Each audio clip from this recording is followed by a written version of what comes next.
hear something like chanting. It's been going on, I think, for about an hour now. And I hope it's not those turkeys again. Clay Aiken. This cannot be good. Of all figures to generate such awe, fear, debate, and staying power in the world of art, few can raise a black candle to the chief of fallen angels, the prince of lies, the lord of darkness, the patron saint of mischief, the devil. Since the conception of God's nemesis in Christian, and to some extent Judaic traditions, artists have tried to commit him to canvas, oftentimes to bizarre, dramatic, and wildly varying effect. This video chronicles the development and evolution of Satan through artistic interpretation, from Middle Ages to today. Present here are 10 of the most famous versions of Lucifer that continue to be the most frightening, terrifying, beautiful, and or influential. We will examine historic works that specifically display the devil, either by name or by tradition. Any vague representations of personified death, damned souls, demons, nightmares, or monsters are not included here. That's a different dark deal for a different dark day. I'm Johnny from Mortar and Ivy, and this is the evolution of the devil in art. Number 10. The Inferno, Giovanni da Modena. Some of the earliest known medieval depictions of hell were of the all-consuming toothed maw. This depiction derives from the Book of Numbers, chapter 16, verse 30. But if the Lord brings about something totally new, and the earth opens its mouth and swallows them, with everything that belongs to them, and they go down alive into the realm of the dead, then you will know that these men have treated the Lord with contempt. The visual shock this verse lends became a very insightful tool in the Middle Ages when the fear of hell was oft the average priest's go-to in controlling his flock. After all, picturing being swallowed up by an ugly face was a much more effective visual than simply phoning an Uber to the underworld. And so we see it repeated again and again in medieval biblical illustration. Several generations of this and this Hellmouth eventually grew a body and began to personify not just hell, but the devil himself. He is often pictured a black, hairy, horned beast, nomming down terrified sinners like cocktail prawns, sometimes with his mouth, sometimes with his, and oftentimes both. Such is the case with what is perhaps the most iconic and most artistic of this rendition, the Inferno fresco by Giovanni da Modena, completed 1410 and based on Dante Alighieri's Divine Comedy. The fresco hangs in the Bolognini chapel of the Basilica di San Petronio in Bologna, Italy, and if that didn't have you a confession every week, little else could aid. Giovanni's masterpiece depicts sinners in hell having a grand old time, while the Lord's faithful few sit quietly at the registrar's office upstairs. Clearly, medieval concepts of heaven and hell have changed a bit. While Satan's incessant snacking up top garners little debate, the process depicted below requires some interpretation. Some suggest this is simply a second mouth, perhaps personifying a woman's womb as a second sinful gateway to hell. Others suggest old Lou is having a proper sit-down, defecating such worthless souls from his own bowels to the bowels of Hades. Let us know your interpretation in the comments. Scratch that. Keep that filth to yourselves, I wish to know not. I must also note, in the spring of 2002, Islamist terror groups affiliated with Al-Qaeda threatened to bomb the infamous painting due to a sacrilegious depiction of Muhammad within Hell's heretical Ninth Circle. They were unsuccessful, and I'm still mixed on my feelings about that result. Let's just say he's no Mona Lisa, agree? Would you miss him? I kid. Number 9. The Codex Gigas, early 13th century.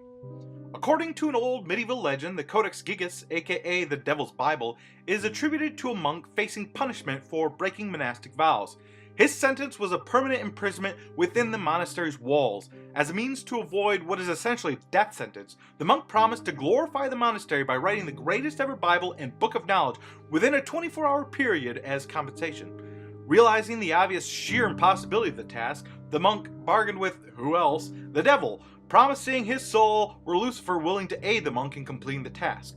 Old Lou agreed, finished the book for the chastised monk, who then escaped monasterial punishment but no doubt suffered an eternity in hell upon eventual death.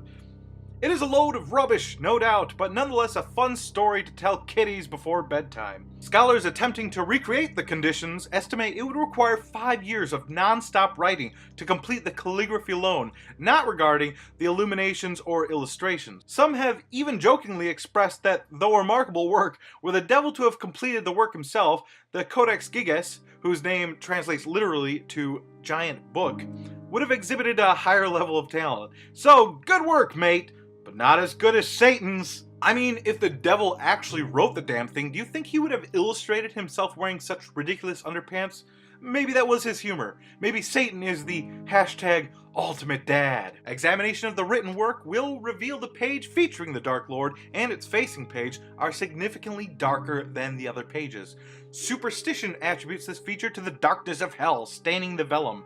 Sad to admit that's not the case. Rather, these pages are so often viewed, sunlight damage has permanently compromised the material and pigments. So, instead of blaming the devil, take some goddamn responsibility, yeah? Number 8.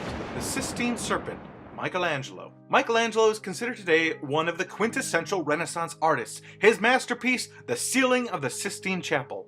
Commissioned by Pope Julius II and painted between 1508 and 1512, Michelangelo, the orange party-loving one, included Adam and Eve's temptation in one of the largest Genesis-themed ceiling panels. Adam and Eve are positioned rather explicitly, I might add, with Eve turning from Adam's own wicked serpent and reaching for a larger anthropomorphic one. Absent, though, is the infamous apple. That's because in Michelangelo's depiction, Eve is the apple. Because in the early 16th century, all women were essentially demonic creatures of Satan with biceps to put John Cena to shame. Did I mention this was a masterpiece? The book of Genesis does not refer to the serpent as Satan. In fact, rarely is Satan mentioned in the foremost books of the Old Testament, also known as the Torah. The role of the serpent as the devil is some later retconning from biblical scholars, so to see the serpent portrayed with the physical features of a female is not uncommon, such as in a previous work by Mussolini da Manicale. But we're still counting it. Number 7. The Last Judgment. Jacob de Bakker. By the late 16th century, Satan was evolving. While he still retained many of his beastly qualities, he was adapting a more and more human form. One exemplary model for this transitioning devil is The Last Judgment by 16th century Flemish artist Jacob de Bakker. De Bakker was a Flemish artist active during the peak of the Northern Renaissance, or more likely the head of an Antwerp workshop that produced paintings of his design. It is unclear what he did or did not specifically paint. Just a couple of years before his untimely death at the age of 30, de Bakker produced The Last Judgment, one of the more famous works attributed to him.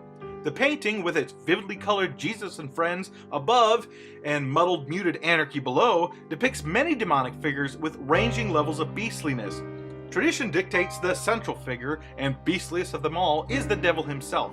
Very little is actually recorded of the work, so this is disputed, but I like it, so it's on the list. This is my channel, deal with it, etc. While Satan is mostly dude from the neck down, his face more resembles an emaciated boar, or perhaps a roided out shrew. While he may now sport a rockin' bod, he is very much still the hideous monster villain from Dante's Inferno and medieval manuscripts. Number 6. At the Gates of Hell, Giacomo del Po. The devil was once enemy number 1 in the eyes of the church. He who shall not be named, a medieval Voldemort, used to scare children into obedience through the promise of unimaginable tortures. Nowadays, though, he's more often depicted as a trickster, clown, even a sporting team mascot. The Red Man, with his pitched fork, little horns, goatee, and black tail, has become the Disney-esque go-to version of the Dark Prince to market everything from cigars to processed ham. Scary? Not so much anymore. This cartoonish depiction owes its style to Giacomo del Po and his early 18th century masterpiece, At the Gates of Hell. While individually each of these elements were old news, Giacomo's Gates was the first known work to collect them together into one rather baroque Dark Lord, most notably his red body. Lucy Boys and Company too, accompanied by Death, Cerberus, the guard that dogs the underworld, and what might be the Whore of Babylon. Number 5. Satan Summoning His Legions. Thomas Lawrence. Satan's status as the beast from below changed by the 17th and 18th centuries thanks to the period we now refer to as the Enlightenment. Drawing from John Milton's Paradise Lost and Renaissance humanists such as Erasmus Desiderius, Satan evolved from the scary monster under your bed to the archangel fallen from grace. Once monstrous, he is now beautiful. Once evil, he is now misunderstood. Satan summoning his legions was a major departure from the English portrait artist who would go on to paint the official portraits of King George IV of Great Britain and Pope Pius VII. Though some might claim that's not a departure at all, but I ain't getting political. Regardless, it is a work of pure drama. The canvas is enormous and the colossal figure of Satan fills it. When Lawrence unveiled the work, he was met with much criticism. For starters, his Satan looked remarkably like Henry Fuseli's rendition of the Fallen Angel. You know, the guy who did The Nightmare. So much so, the latter accused the former of plagiarism. Yet Lawrence's work is debatably the better one. It is darker, more menacing, not to mention the devil's abs are more ripped in Lawrence's composition. Number 4. The Genius of Evil, Guillaume Gifs. Guillaume Gifs, Genius of Evil, aka the Lucifer of Liege, is a white marble statue within St. Paul's Cathedral in Liege, Belgium. The work was installed in 1848, and with the exception of bat wings, depicts Lucifer as a semi-nude male figure epitomizing classical beauty. He is fit! And despite the almost reverence the statue pays to God's nemesis, it has earned a rather warm reception from the cathedral's parishioners. That can't be said for its predecessor. Before Guillaume's Beefcake Beelzebub was installed in the cathedral, a previous similar rendition had been installed by his younger brother Joseph in 1842. The difference? The cathedral administration deemed Joseph's earlier version too feminine and too seductive. The younger Gifs' depiction was too scantily clad and too relaxed. They were afraid female visitors and parishioners to the cathedral might find it too alluring. And that's not good for any church. So out with the young Gifs and in with the old. Though I must admit, Guillaume's version is hardly safer in comparison. Which do you prefer? Mention so in the comments. But I know how it is. I have 2 brothers. We can be competitive. I wonder what Mom and Dad thought of the switcheroo. Number 3. The Temptation of Christ, Ari Scheffer. Romanticism was in full swing in 1854 when Ari Scheffer painted The Temptation of Christ. This movement encompassed all facets of latter 19th century pop culture, including visual art, architecture, musical composition, literature, even politics. After a century of industrial revolution, scientific rationalization, and so-called enlightenment, leading cultural figures were pretty well done with. In short, the public had grown discontent with modern life. Sound familiar? Leading principles in thought were leaning away from classical stories and toward medieval philosophy, away from rationalization and closer to superstition, away from the dull and toward the dramatic. Many artists of portraiture began avoiding realism in their work. After all, photography had now occupied that approach, and were now filling their canvases with absurdities and irrationalities, playing devil's advocate to known aspects of physics, proportion, scale, scope, lighting. Take in point Ari Scheffer's Temptation of Christ. The weather is fine, the sun is shining, and the Savior is absorbing, reflecting every ounce of sunshine, pointing his finger upward. You can practically hear him saying, "True happiness lies above, you dirty devil, you." But despite the bright day, Satan is immune to its rays, forever cast in shadow, saying, "Nah, dog, the good stuff's down there." It defies physics, and therefore rationality. Number 2. Depiction of Satan, Gustave Doré. Now, I absolutely love this woodcut illustration of Satan by Gustave Doré for the publication of Milton's Paradise Lost, because look at him. He can't even. He is done with life. Gustave Doré, as an illustrator, was very influential in his day, so much so his work was often modeled after by other artists and stage actors as to how his figures should look. Such is the case with his illustrations for Don Quixote and Sancho Panza. Nearly every subsequent adaptation, either illustrative, dramatic, or cinematic, is based on his work. Are you picturing them now in your head? Aha, that is the power of Doré. He illustrated many popular publications in his day, including such biblical-inspired works as the Divine Comedy, Milton's Paradise Lost, and the Bible itself. Doré's Satan is in the tradition of Fuseli, Thomas Lawrence, the Gifs brothers, and Ari Scheffer. He is beautiful and magnificent, yet horned and bat-winged, and dressed in armor akin to a Roman legionnaire, a creature of perpetual war. Honorable mention, Garden of Earthly Delights, specifically Hell, by Hieronymus Bosch.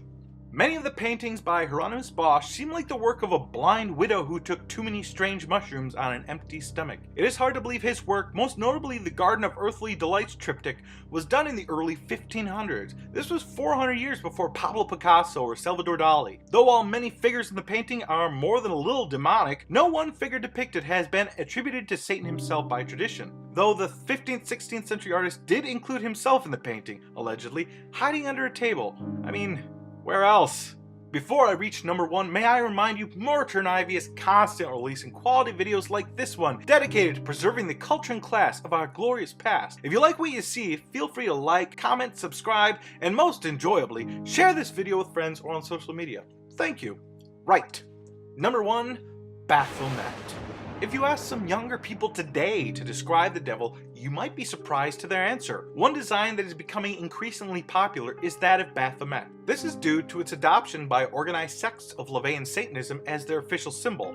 not to mention loads of second-rate heavy metal bands. Likewise, in response to other religious statuary installed in public spaces, the Levian Church of Satan have been in recent years publicly erecting statues of the Baphomet in such places as Arkansas and Detroit. And then cue the copycats! The figure originates from medieval times when it was among the lists of heresies committed by Templar organizations. Their alleged worship of the creature, often described as a head in flames, led to many a public execution. Later illustrations would depict the figure with elements commonly used today, such as female breasts, emphasis on the sun and moon, alternating raised and lowered hands, and the now infamous pentagram, sometimes inverted, sometimes not. Because the figure became synonymous with enlightenment and the forever quest for knowledge, it began to merge with other occult symbols of similar principles, most notably the Sabbatic goat, or goat of Mendi, an ancient Greco-Egyptian symbol that likewise inspired the goat-like god Pan. Because goats are spooky as hell, yeah? Dost thou wish to live deliciously? That was more Yoda than the wish. I don't know. Never mind. You don't even get the reference. This was mostly in due part thanks to one Eliphas Levi, a Hermetic scholar and mystic famed for composing the version of Baphomet we now recognize. This version was also almost identical to those used in tarot cards depicting the devil from around the same time. But like chickens and eggs, nobody's quite sure who inspired who. Did Satan reflect Baphomet or vice versa? Regardless of discrepancies, Baphomet has become the 21st century serious symbol used to depict Satan in devices not involving sports or ham. Satan, Lucifer, the devil, call him what you may. He is a creature of many faces, and the face of many creatures, both ugly and beautiful, fair and terrible. He can be the ultimate evil, hellbent on sin and destruction, or humanity's reality, cast away for reasons he could not control. It all depends on the climate, purpose, and consequence of the era he's depicted. And beside Jesus, he has been portrayed more times throughout history than any other legendary cult figure. Like mankind's darkness itself, he will always be there in the back of our minds, whispering temptations and playing scapegoat get it? To generations of atrocities committed in the name of power, greed, and selfishness. And as the great Kaiser Soze once said, the greatest trick the devil ever pulled was convincing the world he didn't exist. I've been Johnny. You're always welcome in my neck of the underworld. And like that, he's gone.